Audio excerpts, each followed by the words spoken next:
वैसे ही आपके पति अगर शराब पी रहे हैं तो उसे आप कुछ ऐसा चीज दिखाइए जो आपको शराब को छोड़ दे। और सोचिए, जिस व्यक्ति के हाथ में अगर लोहा हो, अब उसे सोना मिल जाए तो व्यक्ति लोहा को फेंक देगा। वैसे ही जो व्यक्ति शराब पीता है उसे आप कुछ ऐसा चीज सिखाइए।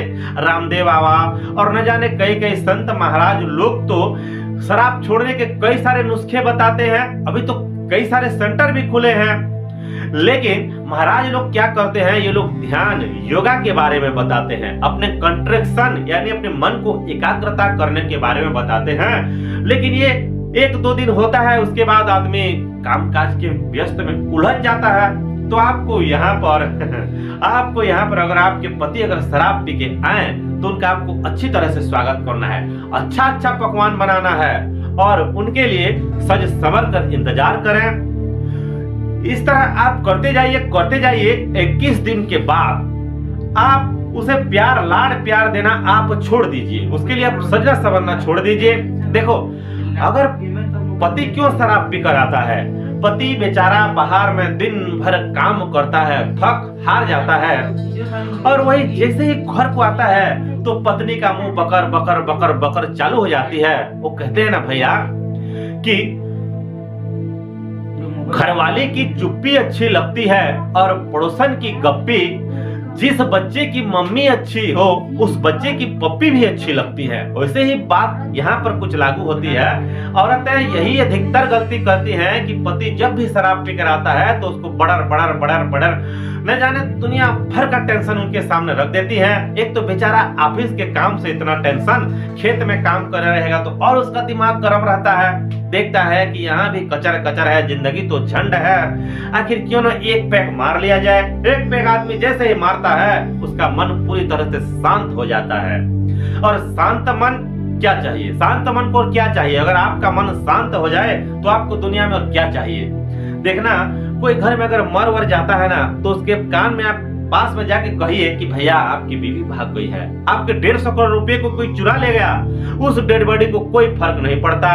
वैसे ही शराबी जब शराब पी लेता है तो उसे कोई फर्क नहीं पड़ता। लेकिन पत्नी को इस समय लुभाना है अपने पति को, आप किसी भी तरह उसे इम्प्रेस कीजिए। देखो, उसको सज संवर कर आप इम्प्रेस कीजिए, वो सोचेगा कि घर में इतनी खूबसूरत वाइफ है और कहां मैं बाहर में मुंह मार रहा हूं यार। अब धीरे धीरे उसको इधर का आदत लग जाएगा। अब देखो, आप उसे उस समय प्यार से कहिए कि देखिए मिस्टर जी, अगर आप शराब पीकर आप आएंगे तो आप मुझसे आप दूरी बनाकर रहिएगा, हम एक ही कमरे में नहीं सो सकते।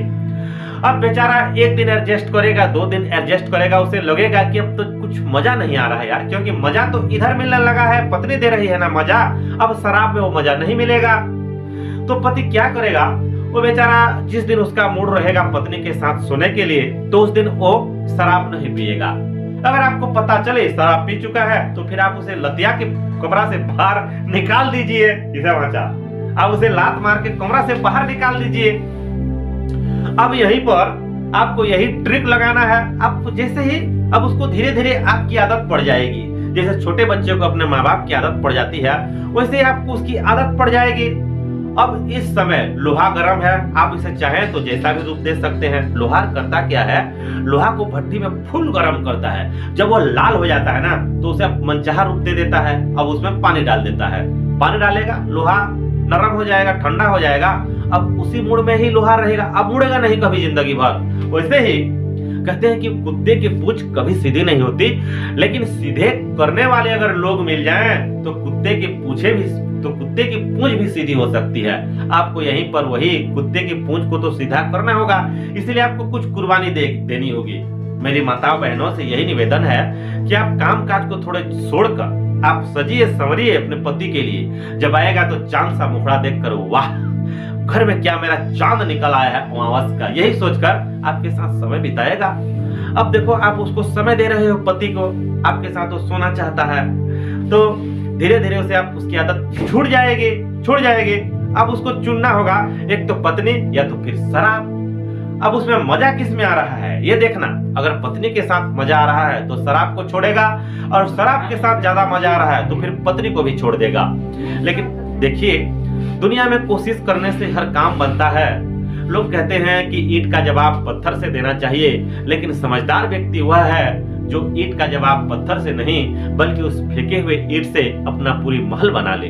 तब तक के लिए जय भारत, जय हिंद, जय भारत।